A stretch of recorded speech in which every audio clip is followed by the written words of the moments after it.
ام المومنین سیدہ عائشہ رضی اللہ تعالیٰ عنہ بیان کرتی ہیں کہ رسول اللہ صلی اللہ علیہ وسلم جب مؤذن کو سنتے اور وہ شہادت کے کلمات کہتا تو آپ فرماتے اور میں بھی یعنی شہادت دیتا ہوں۔ سننے ابو داود حدیث نمبر 526۔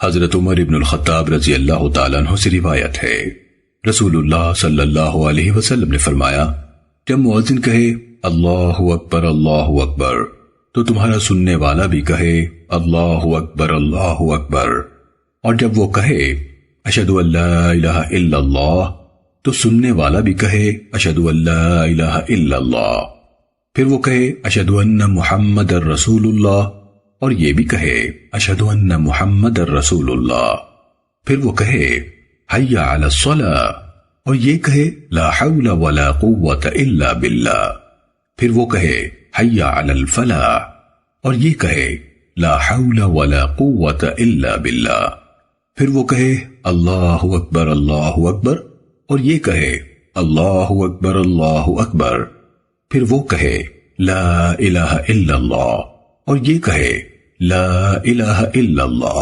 یہ سب کچھ دل کی گہرائی سے کہے تو جنت میں جائے گا۔ سننے ابو داود حدیث نمبر 527۔ حضرت جابر بن عبداللہ رضی اللہ تعالیٰ عنہ کہتے ہیں کہ رسول اللہ صلی اللہ علیہ وسلم نے فرمایا جو شخص اذان سن کر یہ درج دعا پڑھے تو قیامت کے روز اس کے لیے شفاعت لازم ہو گئی۔ اللہم رب هذه الدعوة التامة والصلاة القائمة آت محمدا الوسيلة والفضيلة وابعثه مقاما محمودا الذي وعدته۔ اے اللہ اس کامل پکار اور قائم رہنے والی نماز کے رب محمد کو منزل وسیلہ اور فضیلت سے سرفراز فرما اور انہیں اس مقام محمود پر کھڑا کر جس کا تو نے ان سے وعدہ فرمایا ہے۔ سننے ابو داود حدیث نمبر 529۔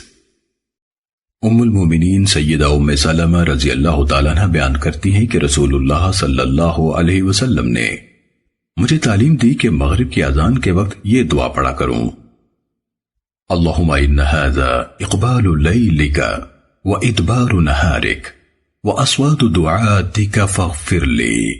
اے اللہ بے شک یہ وقت ہے کہ تیری رات آ رہی ہے، تیرا دن جا رہا ہے اور تیری طرف پکارنے والوں کی صدائیں ہیں، لہذا تو مجھے بخش دے۔ سننے ابو داود حدیث نمبر 530۔ حضرت